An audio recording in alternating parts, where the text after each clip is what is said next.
다 같이 묵도하심으로 수요 예배를 함께 드리겠습니다.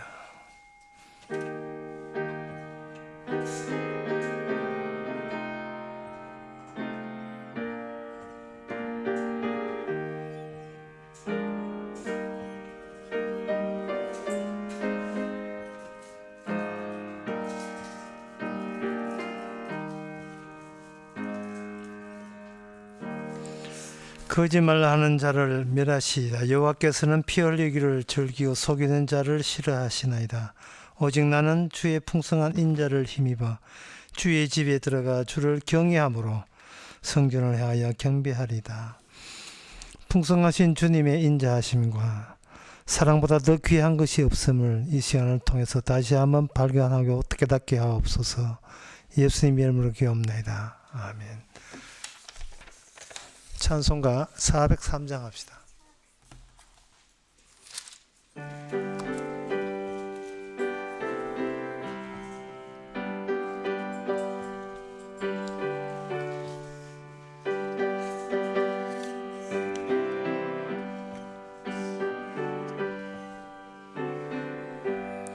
나 위하여 십자가에 중한 고통 받으사 대신 죽은 주 예수의 사랑하신 은혜여, 보배로운 피를 흘려 영영 주를 세에서 구속함을 듣는 우리 어찌 찬양하달까.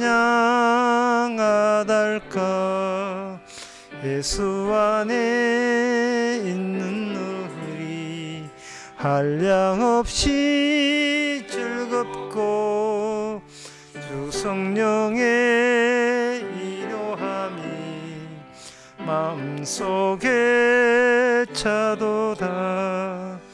중국 음악 소리 같은 은혜로운 그 말씀 끊임없이 듣는 우리 어찌 찬양 안 할까. 이 세상에 쏟은 풍파 쉬지 않고 불어도 주님 안에 보호받는 우리 마음 편하다. 늘 깨어서 기도하고 저 천국을 바라며 주님만을 기다리니 어찌 찬양 안 할까. 이 시간 우리 다 함께 기도합시다. 기도 제목은 복음을 위해서는 주저할 필요가 없습니다. 복음을 위하여 뭔가 주저하고 있다면 뭔가 수상한 겁니다. 진짜 복음이 진리인지 혼돈이 있기 때문에 주저하는 겁니다.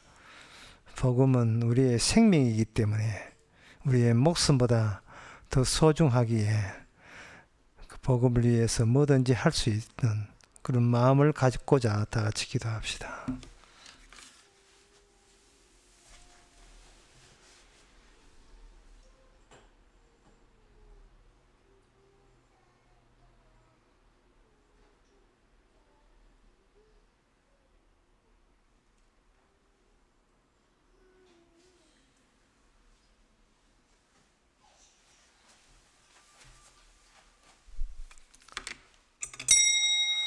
하나님 아버지, 우리가 이 세상을 살면서 주저할 필요가 없는 일을 허락해 주심을 감사합니다.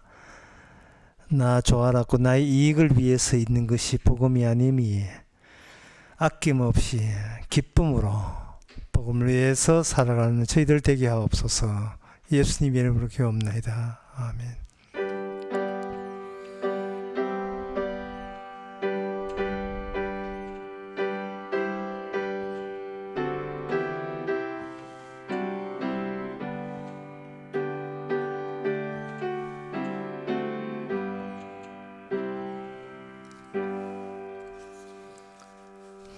하나님의 말씀 보겠습니다. 하나님의 말씀은 미가 5장 1절에서 4절까지입니다. 딸 군대여 너는 때를 모을지어다. 그들이 우리를 에워쌌으니 막대기로 이스라엘 재판장의 뺨을 치리로다. 베들레헴 에브라다야 너는 유다 족속 중에 작을지라도 이스라엘을 다스릴 자가 내게로 나올 것이라. 그의 근본은 상고의 태초에니라.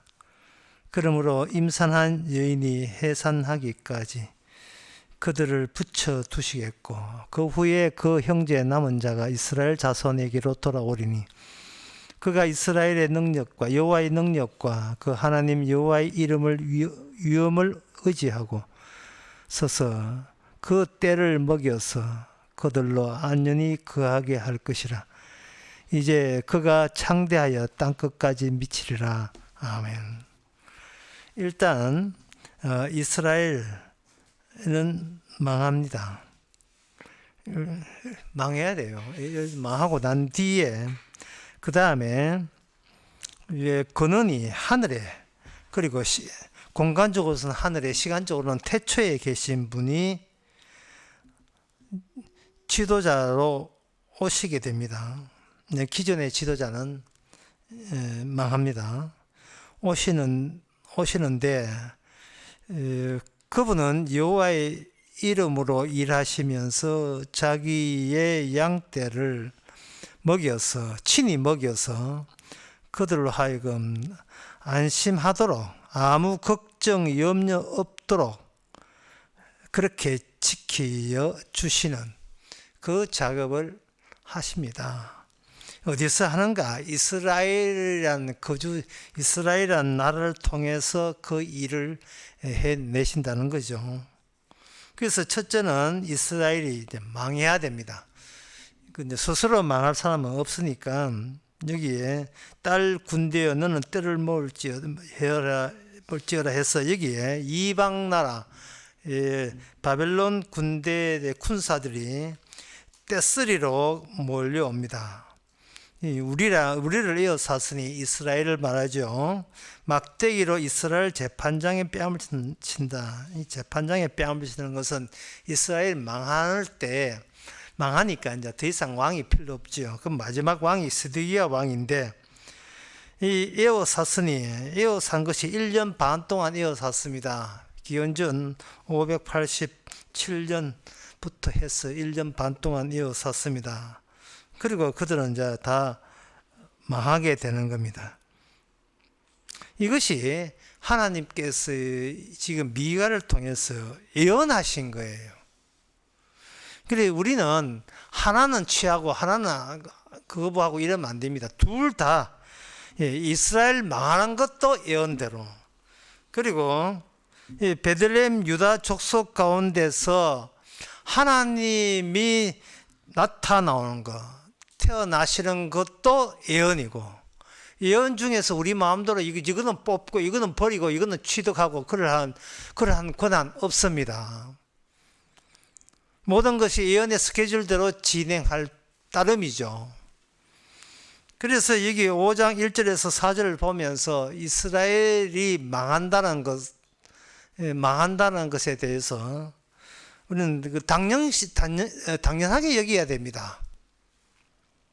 왜? 절차가 그러니까요. 절차가 앞에 절차 없으면 뒤에 절차 나오지 않잖아요. 그러면 그분이 태어날 때까지 3절에 보면 이스라엘은 어떻게 되는가? 수모를 당하죠. 임산한 여인이 해산할 때까지 그들을 붙여 주겠고, 이스라엘 성에서 아기 예수님 오실 때 이스라엘은 고통 중에 있어야 됩니다. 그런데 그 이스라엘이 누구냐 하는 거죠. 그 이스라엘은 망하는 이스라엘이냐, 아니면 망하는 이스라엘 말고 망하는 이스라엘 속에서 새롭게 등장하는 이스라엘인가? 그거는 3절에 보면 그 형제 남은 자라고 해서 새롭게 등장하는 이스라엘이 이스라엘과 관련되어 있는 그러한 구원자가 베들레헴 에브라다에서 이 지명에서 나오게 되어 있습니다. 여기서 베들레헴 에브라다가 이게 지명이다, 어떤 특정 장소다, 이렇게 이해를 하게 되게 되면 여기서 뭐를 끄집어내냐 하면은 이 지명이 단순한 지명이 아니고 메시아가 출생하는 장소이다, 메시아가 나오는 장소이다 라는 사실을 알려면 그 지명부터 알고 그 지명에서 그 다음에 메시아가 나오겠지, 이런 순서로 인간은 이해할 수가 없습니다. 왜냐하면 인간이 알고 있는 모든 지명이라 하는 것은 일단 인간들이 그 동네의 사정에 대해서 그들이 훤히 꿰뚫고 보고 잘 알고 있다고 자부하기 때문에 지명에 대해서 우리들이 알고 있는 지명에서 메시아가 온다, 백날 기다려봐야 안 옵니다. 베들레헴 가가지고 지켜봐도 메시아 오지 않습니다. 메시아가 등장하고 난 뒤에 거꾸로 어디서 태어났는가? 그게 베들레헴. 이렇게 될 때 베들레헴의 의미가 새롭게 다가오는 거예요. 왜 그러냐 하면은요, 이 지명이라는 것, 땅이라는 것은 인간들이 살고 있었기 때문에 이 땅의 사정에 대해서는 본인들이 잘 알고 있다고 자부하기 때문에 이게 문제가 되는 거예요. 잘 알고 있는 인간들을 여기 5장 1절에 보면 멸망시켜 버립니다. 그들이 이스라엘이 멸망할 이유가 어느 정도는 알고 어느 정도는 모르고 그 정도가 아니고 아는 게 하나도 없기 때문에 멸망되어야 마땅한 겁니다. 하나님에 대해서, 태초에 대해서, 그리고 하늘의 일에 대해서 아는 게 전혀 없다는 그러한 근거 하에 그들은 망하는 거예요. 오늘날 인간들이 지옥 가는 이유는 단 한 가지, 그들이 하나님에 대해서 아는 게 하나도 없기 때문에 그래요. 하나님에 대해서 아는 게 하나도 없어요. 이것은 머리가 IQ가 낮아서 그런 게 아니고 원래 인간은 원래 그래요. 인간이 원래 그래야 절차가 많은 절차가 합당하고 정당한 겁니다. 그래서 여러분들이 IQ가 낮은 것에 대해서 어떻게 살짝 기분 좋지요. 하나님에 대해서 모르고 있다는 게 약간 흥분되지요.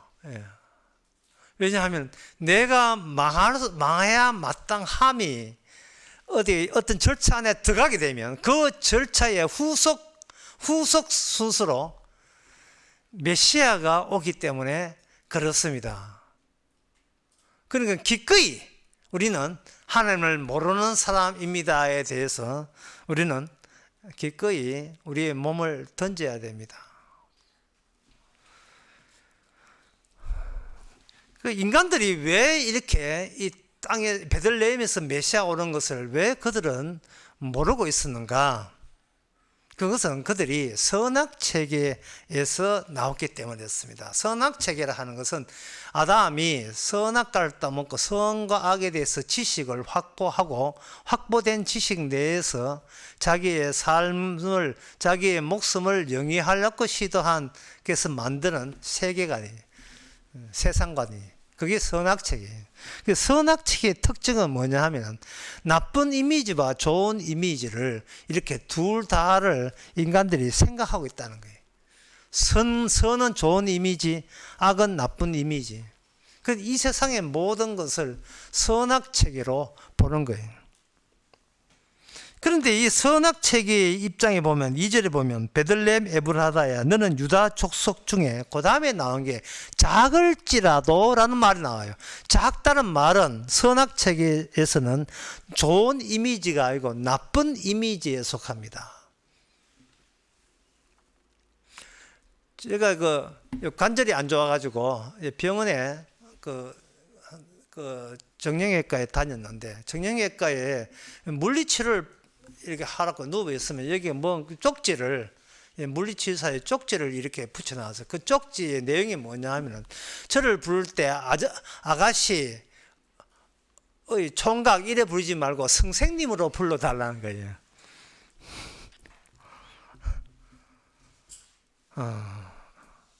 선생님.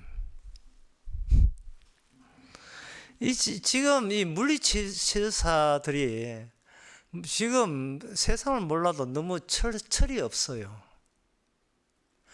선생님이라 하는 것은 자기들의 체제 안에서 그 후임자가, 초보가 선임자한테 뭐 기술을 배울 때 자기들끼리 선배님 또는 선생님이라고 하는 거예요.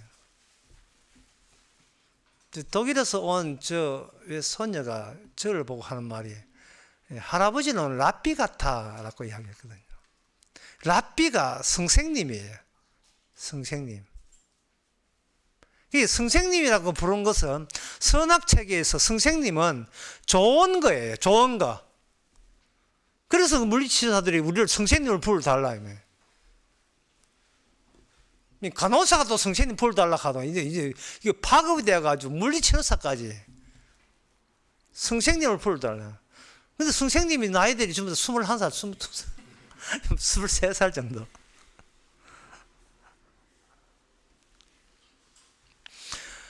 이 세상에 그 천학책에서 나온 모든 의미와 이 개념들이 기존의 관계망을 형성합니다. 이 관계망을 통해서 좋은 이미지는 위쪽으로, 그게 계급이 높은 곳에, 고상한 계급에다가 이게 속해버리고, 그보다 못한 것은 천하고 나쁜 이미지는 낮은 계급에다가 두는 겁니다. 큰 거, 좋은 거, 베들레헴은 작은 것에 속해요. 보잘것없는 거. 모든 직업이라든지 관계를 표현할 때 그런 단어들을 한번 보세요. 판사, 검사, 사자 돌림, 좋은 이미지예요. 교사도 마찬가지고. 근데 식모, 나쁜 이미지로 천박한 이미지, 천한 이미지. 유복자, 뭐 유부남, 내연남, 내연녀, 전부 다 나쁜 이미지예요. 그 나쁜 이미지, 그 연결망이 세계관이고, 선악체계에서 우리는 그 개념을 뒤집어 썼어요. 뒤집어 써가지고 우리는 그것을 탈피하려고 하는 겁니다. 높은, 고상하고 높아 보이고 존경받는 그 이미지와 지금 위치 사이에 갭이 있으니까 그 갭을 어쨌든 간에 메꿔보려고 하는 거예요. 선생님이라 하는 건 자기 직장 내에 그 선배 후배 사이에 선생님이 한 수 가르쳐주세요. 그렇게 되는 거예요. 그런데 선생님이란 그것은 아쉬운 사람이 불려야 되는 거예요. 아쉬운 사람이. 그런데 물리치료 받아온 내가 뭐가 아쉬워요? 예? 촌에 그 봉화 골짜기 춘향에 가면 그 거리에 다방이 쫙 있거든요. 옛날 다방이 쫙 있는데 그거 가면 모조리 전부 다 사장님이. 아니 촌에서 사장할 게 별로 없는 것 같아요. 농장주는 있는지 모르지만 모조리 사장님이. 여자분은 사모님. 이게 선악체계에, 하찮게 보면 난 나쁜 사람이라는 인식을 갖는 거예요. 끝까지 예수님을 선생님으로 불렀던 사람이 누구냐? 가룟 유다입니다. 근데 요한복음 20장 28절에 보면 도마가 뒤늦게 그 제자들께 합류해가지고 예수님이 다녀갔다 하니까, 예수님이 부활하신 예수님 다녀갔다 하니까 도마하는 말이, 나는 못 믿겠다. 내가 내 손에 못자국을 보며 내 손가락을 그 못자국에 넣으며 내 손을 옆구리에 넣어보지 않고서는 믿지 못하겠다. 분명히 죽었던 그 당사자 맞나? 분명하게 죽었던, 십자가에 확실하게 죽은 그 본인 맞아? 예수님 본인 맞아? 그래서 창에 찔려 죽고 못에 박혀 죽었던 그분 맞아? 근데 그분 다시 살아났다? 말 같은 소리를 해야지. 그렇게 그 선생님이 그렇게 봤다 하니까 나는 못 믿겠다는. 그런데 그 이야기 하고 난 뒤에 다시 주님 들어와서 하시는 말씀이, 저기 예수님께 도마에게 이르시되 내 손가락을 이래 내밀어 내 손을 보고 내 손을 내밀어 내 입구리에 넣어보라. 믿음 없는 자 되지 말고 믿는 자가 되라. 이렇게 할 때에 도마가 랍비라는 칭호가 날아갑니다. 뭐라고 하느냐? 나의 주시며 나의 하나님이십니다. 나에게 한 수 가르치는 그런 분이 아니십니다. 선생님이 아닙니다. 선악체제에 고상한 위치에 계신 분이 아닙니다. 다른 분입니다. 다른 분. 나의 주, 나의 하나님은 어떤 경우에 나오는 고백이냐 하면은, 선악체제에 의해서 우리는 나가서 고상하고 선한 것들을 가득 채우려고 시도하게 돼 있어요. 좋은 것, 아름다운 것, 선한 것, 이 세상 사람들을 보기에 훌륭하다, 대단하다, 착하다, 참 정의롭다, 이런 좋은 고상한 개념들로 꽉 차 있기를 바라는데, 그렇게 율법으로 흠이 없던 그 사울이라는 사람, 사도행전 9장 5절에서 어떻게 되었습니까? 그가 다메섹에서 내려가다가 예수님 만나고 난 뒤에 주여 누구십니까 할 때 예수님께서 할 때 나는 네가 핍박하는 예수다. 나는 네가 핍박하는 예수다. 또는 나사렛 예수다. 이것은 바로 예수님의 손자국 구멍, 못자국 구멍, 이 구멍은 왜 났는 거예요? 인간이 주님을 직접 핍박하는 거예요. 핍박해서 생긴 구멍입니다. 사울이라는 사람은 그 예수님이 난 그 구멍을 이제는 자기 내부의 구멍으로 가져오는 거예요. 그러면 이는 선악체제가 뻥 하고 구멍이 뚫린 거예요. 선악체제 구멍이 뚫린 겁니다. 사람이 선악체제 구멍이 뚫리지 않으면, 뭔가 제일 중심부에 구멍이 뚫리지 않으면, 이 선악체제에 의한 이 세상에서 남한테 인정받는 사람 되려고 아주 결사적으로 노력합니다. 이 결사적인 노력이 이어지는가? 이 복음에 대해서, 십자가에 대해서, 주님에 대해서 결사적으로 항전하는 태도를 보여주게 돼요. 그들이 바로 누구냐? 바로 바리새인과 사두개인입니다. 그들은 이 지명을 이렇게 봤어요. 그들이 사는 이 가나안 땅을 약속의 땅이라고 본 겁니다. 이 자기들이 살고 있는 유대 민족이 살고 있는 이 땅이 구약대로 하면 약속의 땅이라 하는 그 점에 대해서 유대나라 바리새인 사두개인 그 고상한 사람 밑에서 있는 모든 백성들 가운데서 아무도 그걸 부정할 사람 아무도 없어요. 부정할 사람이 아무도 없습니다. 그러니까 제가 설교 처음 이야기했습니다. 그들은 하나님에 대해서 아는 게 아무것도 없는 거예요.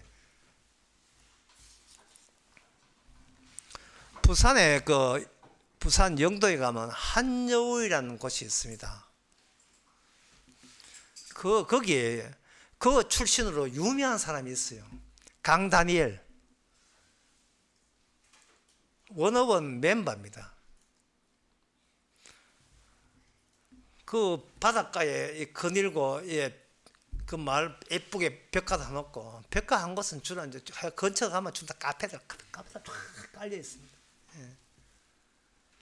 또 부산에 그 연산 삼동인가 거기 가면 전국이 외할머니 집이 나온 거예요. 이 정국이가 누구냐 하면은 BTS 방탄소년단 멤버. 어떤 마을이 새롭게 부각이 되는 것은 거기에 아주 유명세를 떠는 대단한 인물이 등장할 때 동일한 지명이 확연하게 이미지가 확 바뀌는 거예요. 이미지가. 뭐 강다니엘이나 뭐 정국이는 나도 누군지 몰라요. 왜? 같은 선악체계에 있기 때문에.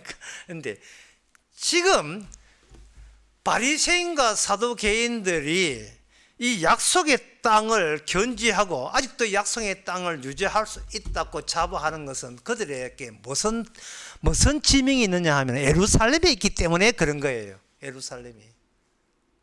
예루살렘에 성전이 있으면 이거는 우리가 아는 하나님 여호와 하나님에 의하면 이 예루살렘 자기 성전을 지키시라도 메시아를 보내서 우리 택한 민족 이스라엘만 구원한다. 그러한 이념으로 그들은 나라 하나를 단단하게 결집이 되어 있는 상태예요. 그런데 마태복음 2장에 보게 되면 그 예루살렘과 경쟁이 되는 새로운 지명이 나옵니다. 마태복음 2장에서 동방박사가 등장해가지고 별을 따라왔다는 이야기를 하면서 예루살렘에 와서 별이 사라졌어요. 예루살렘에서 별이 사라졌습니다. 별이 끊어졌어요. 불연속적이죠. 연속적이지 않고 불연속적. 그래서 물었습니다. 그 헤롯 왕 보고 여기 유대인의 왕이 태어났다는데 그러니까 헤롯이 어떻게 알았어? 우리는 별 보고 알았습니다. 그리고 별이 떴을 때 유대인 왕이 태어나는 걸 아는 정도가 아니고 별이 follow me 나를 따라오라는 식으로 앞서서 별이 동방박사를 데리고 오는 거예요. 어떤 지점에서 유대인의 왕으로 태어나신 그 지점까지 이끄시기 때문에 우리는 뭐 딴 데 신경 집중할 필요 없고 신경 쓸 필요 없고 그냥 별 따라 왔을 뿐입니다. 그런데 이 동방박사가 그런 이야기를 할 때요, 그들이 얼마나 위험한 지역에 왔다는 것을 그들은 상상도 못했지. 그래서 그 헤롯이 그 제사장과 서기관들을 모아놓고 물었어요. 메시아가 행여나 출생한다면 어디에서 출생하겠는가? 라고 하니까 마태복음 2장 6절에 유대 땅 베들레헴아 너는 유대 고을 중에 가장 작지 아니하노라. 내게서 한 5년 자가 나와서 내 백성 이스라엘 목자가 되리라. 요 미가 5장에 나오는 5장 2절에 나오는 요 본문을 그대로 마태복음에 실으면서 이런 식으로 예언이 완성되었다는 거예요. 베들레헴에서 메시아가 온다는 겁니다. 그런데 별이 예루살렘에서 없어졌어요. 니는 몰라도 돼. 너희들 몰라도 돼. 이렇게 된 거예요. 왜? 모든 인간은 메시아나 하나님에 대해서 아는 것도 없고 또 몰라야 되는 쪽을 의도적으로 하나님께서 메시아와 하나님에 대해서 관심 없고 관심 있다는 악한 마음으로 관심 있는 쪽을 의도적으로 하나님께서는 이렇게 부각시키는 겁니다. 왜 그러냐 하면은 선악체계가 기세가 등등함을 그대로 보여주는 가운데서 비록 언약체계에 의해서 유명하지 않는 마을, 미천한 마을, 작은 마을 베들레헴에 누군가가 정국이가 오든지 뭐 강단이 오든지 누군가가 출생하는 거예요. 이는 기존에 성스럽고 거룩한 도성 시온, 이 예루살렘 이데올로기, 이념, 예루살렘 이념에 의해서 결핍되어 있는 사람들을 완전히 거기에 빵꾸 구멍을 내버리는 거예요. 누가 말해도 우리는 하나님을 안다. 예루살렘이 중요하다. 하나님께서 아니, 예루살렘이 중요하다는 그 생각에 구멍을 내어버려요. 그걸 파괴시켜버립니다. 그 파괴시키는 방법이 뭐냐? 그 예루살렘에는 별이 인도하지 않는 도성, 별이 나타나지 않는 도성이 되고 말죠. 거기에 선악체계를 유지하면서, 기존의 인간 세계를 유지하면서 여기에 하나님의 뜻과 메시아가 합류되기를 간곡히 바라는 이러한 이 인간들을 하나님께서는 죽음의 도성으로, 죽음의 저주받은 도성, 저주받은 영역으로 베들레헴 아기 예수를 통해서 작업에 나서시는 거예요. 그러니까 쉽게 말해서 인간도 쉬지 않고 일하고요, 하나님도 쉬지 않고 일해요. 하나님은 노시는 분이 아니에요. 베들레헴, 그냥 베들레헴, 그게 아니라 작은 마을, 변변치 않고 유명하지도 않는 작은 마을, 작은 중심으로, 선악체제에서 미천하다고 규정받은 그 중심으로 하나님께서 일을 하시는 겁니다. 지금의 기독교 종교를 한번 보세요. 어떻습니까? 이게 베들레헴 위주가 아니에요. 예루살렘 위주입니다. 이번에 그 러시아의 부활절 날, 푸틴 대통령이 부활절 날 미사에 참석을 했어요. 러시아는 러시아 정교라는 기독교 분파를 믿는 종교고, 그들은 예배를 미사라고 해요. 그 미사의 그 대주교가 푸틴 대통령에게 축복을 하면서 이렇게 축복을 했답니다. 대통령님이 강건하셔서 하시는 일 마무리해 지우시기 바랍니다. 마무리 지우시기 바랍니다. 권력과 결탁된 거예요. 예루살렘은 권력의 직결지입니다. 모든 인간은 다 알고 있어요. 의도적으로 하나님께서는 그걸 피해서 거기에 메시아가 오게 하신 겁니다. 동방박사는 이게 얼마나 위험한 정치상황인 줄 모르고 순진하게도 별 따라왔죠. 그냥 별만 오다가 가다가 별이 끊어졌으니까 물어봤었고, 물어보니까 베들레헴에 해가지고 베들레헴 쪽으로 내려갑니다. 약 한 8km 떨어졌어요. 제가 가봤어요. 근데 그럴 줄 알았지, 하는데 가봤습니다. 얼마 안 갔어. 나는 차 타고 얼마 안 가지고 한 10분 안 나 싶은데 벌써 베들레헴 장벽 나타나고 베들레헴 왔습니다. 그 베들레헴으로 가려고 방향 틀면서 가는데 그때 끊어졌던 별이 다시 등장했어요. 그리고 그 동방박사 아기 예수 만나 접근하고 난 뒤에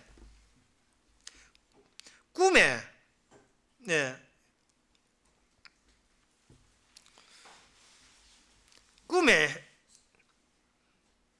헤롯에게로 12절, 마태복음 2장 12절, 꿈에 헤롯에게로 돌아가지 말라 지시하심을 받아 다른 길로 고고에 돌아왔다. 이게 다시 왔던 길로, 그러니까 꿈에 하나님께서 지시 없으면 그들 다 죽었어요.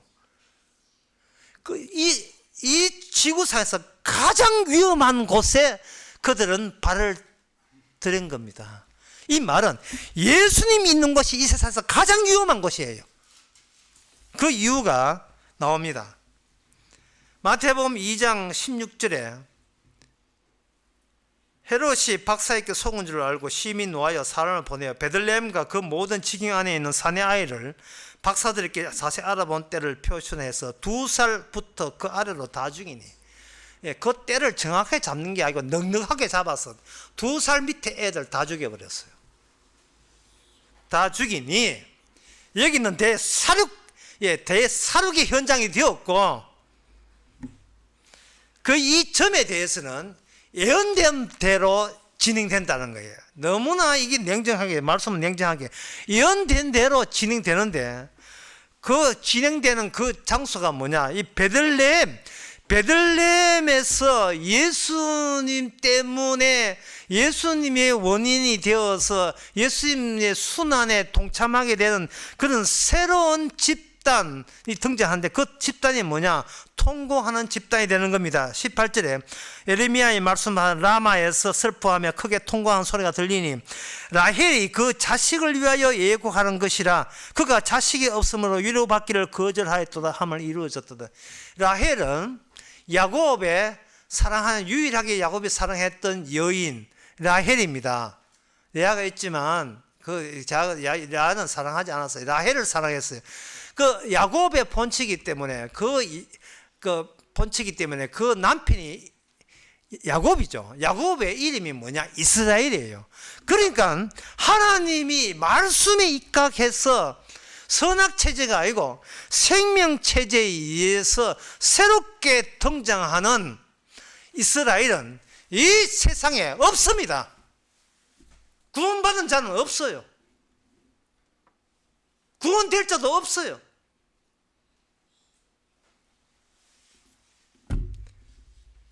예수님께서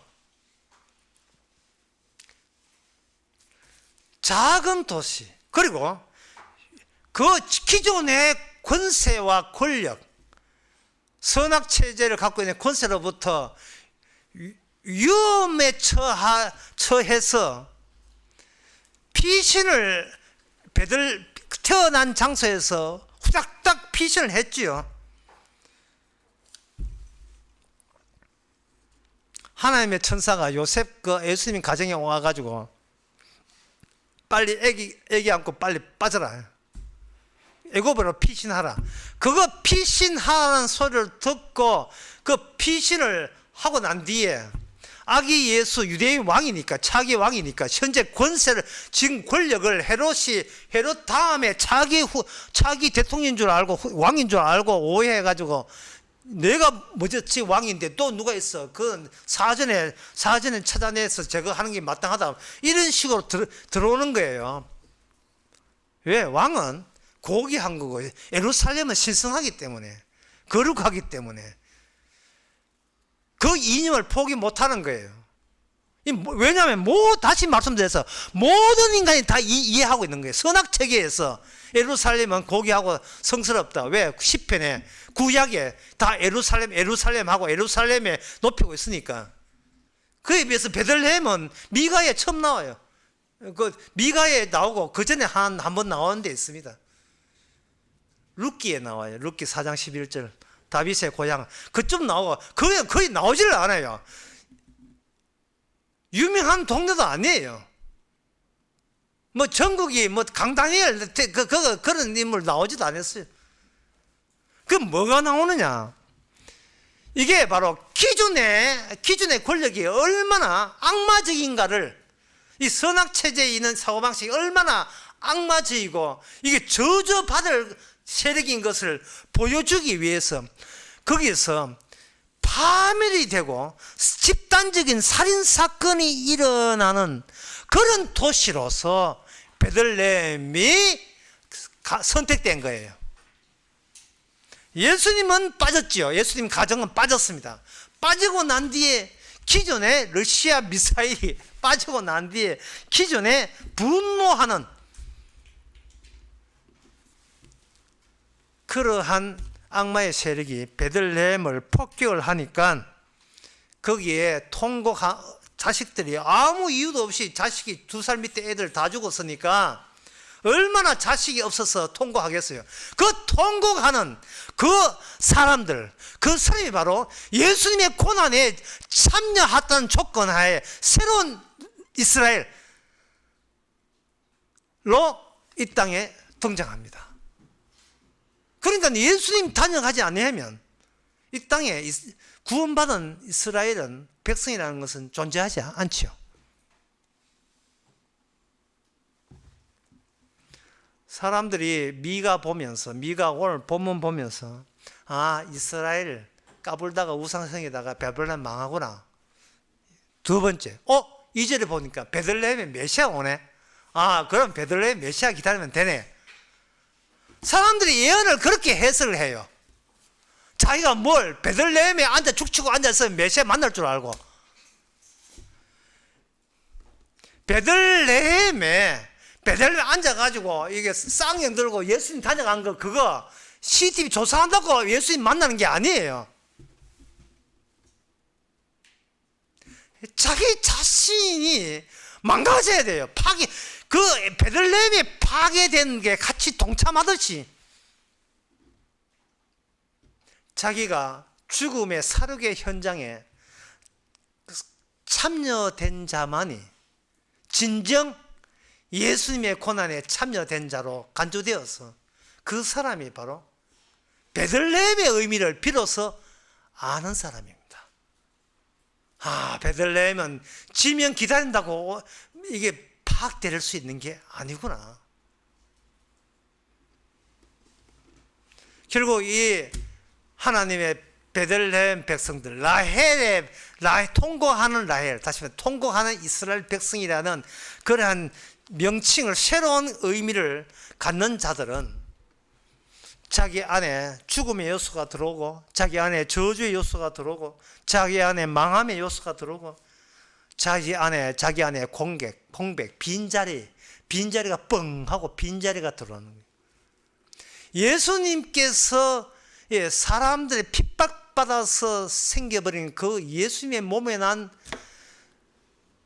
죽게 된 그 못자국이란 구멍, 창자는 그 구멍이, 손가락 넣어도 훤하게 들어갈 수 있는 그 구멍이, 이제는 그 구멍과 동일한 구멍이 생겨버린 사람, 바로 이 사람이 베들레헴의 출생지를 주님과 동일한 주민등록을 같이 하는 사람이에요.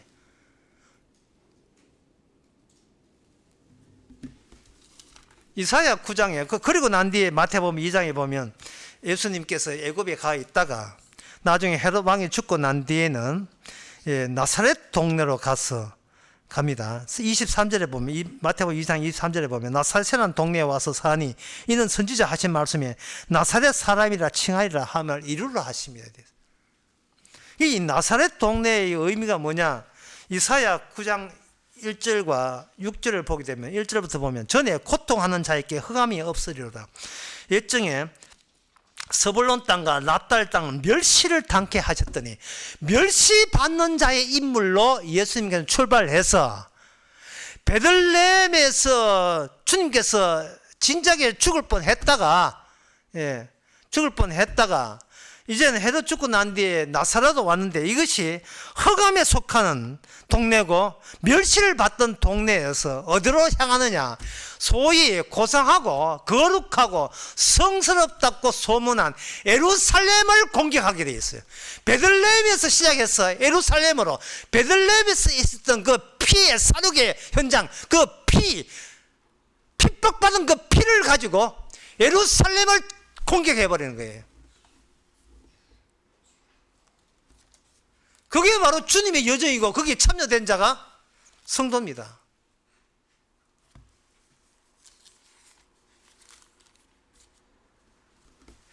인간들은 이 세상의 선악체제에 있어서 고상하고 인기 없고 유명하고 부름을 사고 환영받고 존경받는 그 세계에 길들여져 있어요. 이거는 망해야 될 유대 민족도 마찬가지였습니다. 로마서 10장 3절에 보면 하나님의 의를 모르고 자기 의를 세우려고 힘써 하나님의 의를 복종치 아니하였느라. 이 자기 의, 선생님이라고 불러주기를 바라는 그 개념들, 고상하고 천박한 개념으로 계급화되어 있는, 층으로 나누어져 있는 이 기존의 세상에서 의가 있을 때 존경받거든요. 인간들이 쉬지 않고 일하고 부지런히 일한 이유가 바로 그것 때문입니다. 기존에 날라다니는 고상한 개념들을 자기 것으로 만드는 거예요.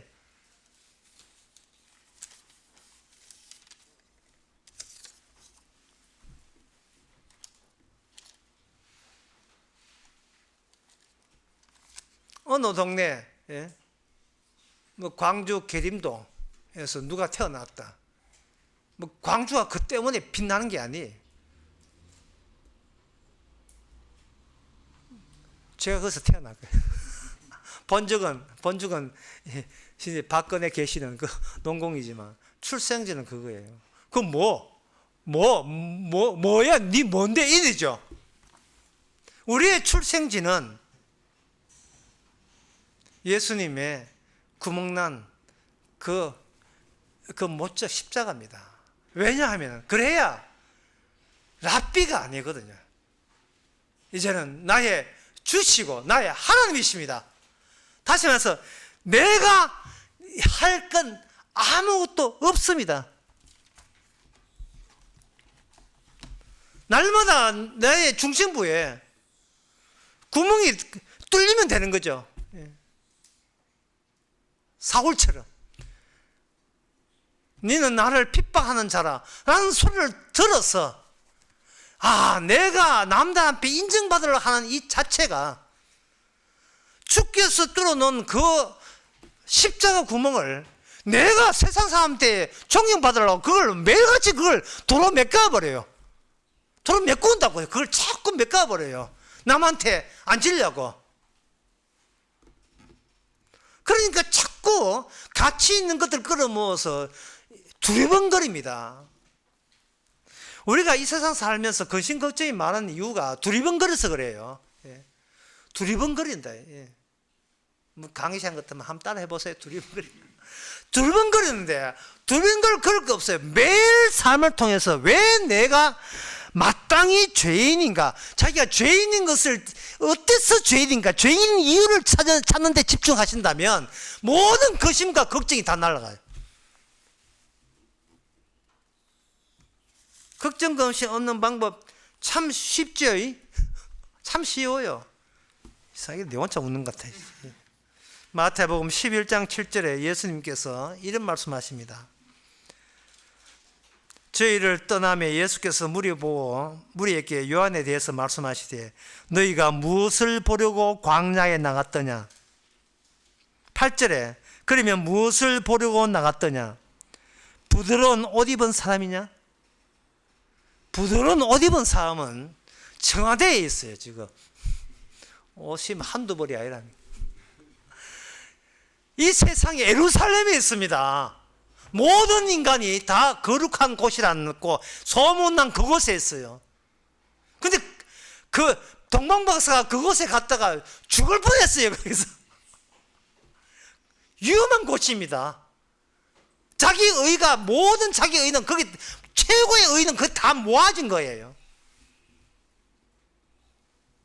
사람에게 인정받고자 하는 자는 그게 다 직결되어 있습니다. 거기 가면 랍비들 많아요. 선생님 한 사람들 참 많이 있습니다.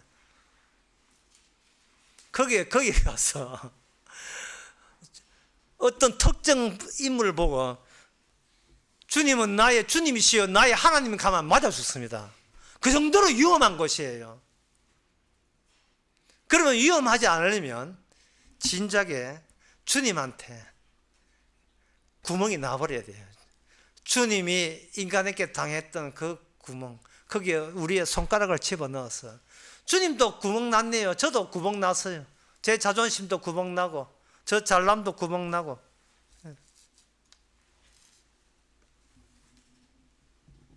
우리 자리가 바로 죽어야 마땅한 자리고 저주의 자리고 망해야 될 자리고 공부의 자리입니다.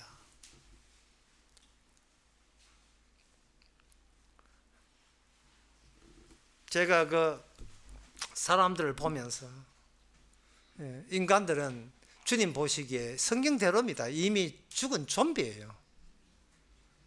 그래서 여자는 여자 좀비고 남자는 남자 좀비고 둘이 결혼식 하면 좀비 둘이 결혼하고 애기 있으면 아기 좀비들이.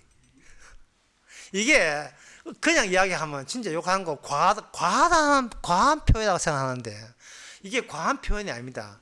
지금 죽는 순간이라고 생각해 보세요. 살아올 때 과거에 고민하며 살았는 거 죽는 순간에 없습니다. 지금 죽는 순간이라 본다면 세상에 어느 누가요 내 생애가 아직도 많이 남았다고 누가 함부로 그렇게 주장합니까? 아무도 주장하면 안 돼요. 10분 뒤, 20분 뒤 죽을 수도 있어요. 죽는 순간에 모든 게 사라진다면 진작에 우리는 좀비 맞습니다. 이것을 바로 도마는 알았고 사울은 알았습니다. 그래서 바라보는 것은 뭐냐?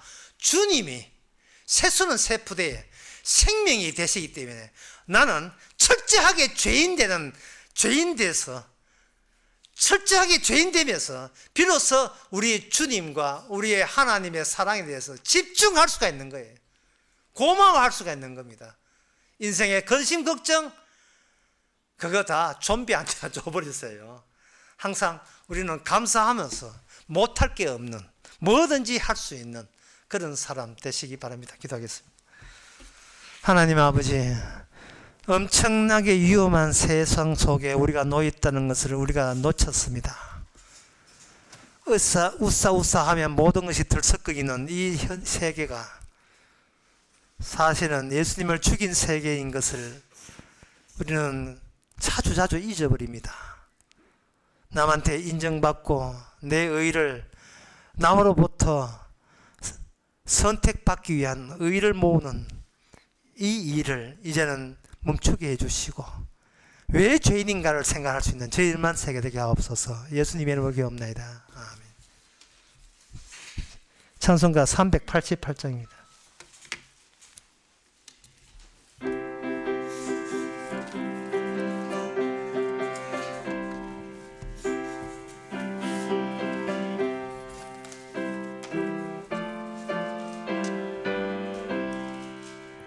마귀들과 싸울지라 죄악 벗은 형제여 담대하게 싸울지라 저기 약한 적군과 심판날과 멸망의 날 내가 섰는 눈앞에 곧 다가오리라.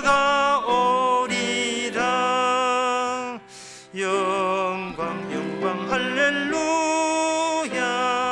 영광 영광 할렐루야 영광 영광 할렐루야 곧 승리하리라. 마귀들과 싸울지라 죄악 벗은 형제여 고함치는 무리들은 영원 적군 아닌가. 무섭고도 더러운 죄 모두 떨쳐버리고 주 예수 붙들라. 영광 영광 할렐루야 영광 영광 할렐루야 영광 영광 할렐루야 곧 승리하리라.